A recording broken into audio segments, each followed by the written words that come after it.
now let's move into Nollywood, shall we? Where filmmaker Lord Tanner is putting another brick on the layer of the industry that seeks to make movies outside the usual romantic drama or comedy with his new adventure movie, The Artifact Stones of Fatima. The movie premiered in Lagos, Southwest Nigeria, and we'll bring you more from that event.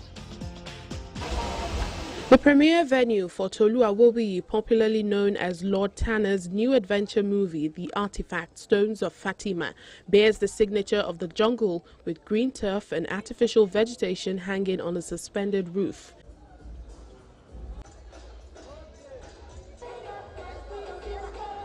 In one corner is the sport utility vehicle used in the movie, which the protagonist drove across the country during the adventure. Lord Tanner, who wears the producer and director's cap for the project, attends the premiere fashioned after perhaps the most iconic adventure movie character, Indiana Jones, with his signature whip hanging on his side. I think it's the story I always, you know those stories that always played in your heart as a kid. You know, every kid dreamed of going on an adventure. I read a lot of Annie Blyton's, a lot of Secret Seven, Famous Fives, and I was thinking, what would that feel like if it was an African story? And I said, somebody should tell that story. Secondly, Nollywood is usually known to always be in a room, from this room to that room to this room. I wanted a film that moved, that traveled, that went all around. And for me, this is the beginning of a journey I want to do across Africa. Yes, the idea is that, I kept thinking, what would it be like to tell an Indiana Jones story? What would that feel like? What would it be like to have young kids hunting for, treasure? Did you lose such a man? The movie follows the story of 4 friends who journeyed across the country in search of age-long missing treasures. Their quest took a dangerous turn after drawing the attention of different parties with selfish interest, with no limits to how far they can go to get their hands on the treasures these young friends are looking for. I played the character JJ in the film The Artifact, and it was an amazing experience. We traveled around 8 different states across Nigeria, and it was honestly a beautiful experience. Interestingly, I'd already become JJ before I got on set. I remember 3 weeks before we got on set, there were multiple rehearsals for me. I had to go to the gym consistently every day, back to back. The director was not going to take it easy on me because he wanted me to bulk up. And JJ was an experience, honestly, shooting on the road with my fellow co-actors. We would always rehearse a day before because we were literally shooting on the road. There was no time to, let me learn my lines, all of those things. So yeah, that's basically it. The movie is a breakaway from the typical romantic drama of Nollywood. An actor, Gabriel Afolayan, who had featured in a similar adventure-type movie, Gold Statue, back in 2020, is excited that Nollywood is in fact growing and diversifying its filmmaking. An artifact is big. It's based on tourism, like I said, history and anthropology. And if you want to sell a nation, like I said, film is a big PR for the whole country. So that's why the government also needs to be part of it. So Artifact gave that depth of feel to an adventurous story. States were mentioned, not just with word of mouth, they were actually traveled in physicality. And if I want to show the opulence of the whole nation, it is through projects like this.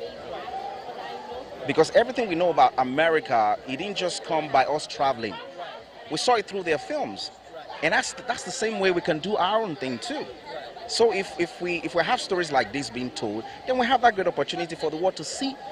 Okay, so I play Emma, an African intelligence agent who was going after the artifact after it got stolen. So my character is she's a very serious-minded person. I think throughout the duration of the movie, I think she smiled only once. That's how serious of a character she is. But there's a dynamic to the character, and there's a dynamic with her and her partner, which I don't want to reveal, so I don't give too much away. But look out for it; it's amazing. So I don't have bruises, but I got to experience cold on a level where I don't think I've ever experienced before. So there were scenes where we even shot that we had to huddle together.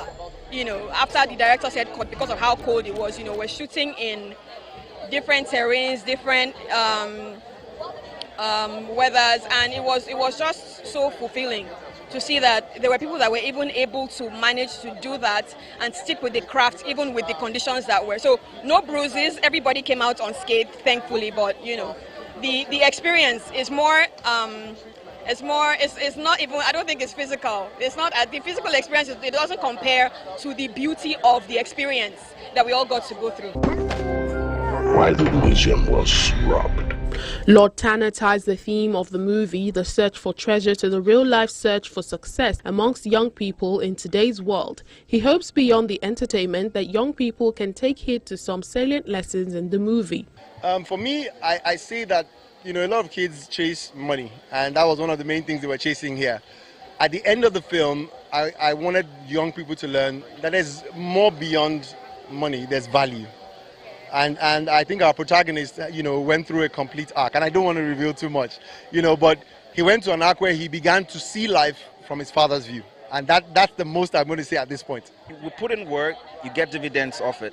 You know, Yorubas will say, "Ishe kere won la." I said, no, Ishe la lo won la. You want something big, then you have to step up to bigger stuff. And that's the story young people must learn. That's it, because everything is not just about that destination. It's about the process of getting there, because that's the most important thing, is the process. Even the whole spirituality, everything that talks about our end result, talks about the process first.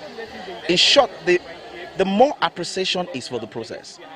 When you describe all those things, we already know the end is sugar, now it's sweet. But how are we going to get to the sugar? What are we combating on the way, and how is all those things forming our mindset towards what we're about to hold? Because as soon as we get that success, then we will have to be restive with it. So what we learn through the process is what's going to help us hold our success down. The artifact, Stones of Fatima, also stars Kule Remi, Bimbo Manuel, Oke Uzoeshi, Olushola Fosdo, and many others.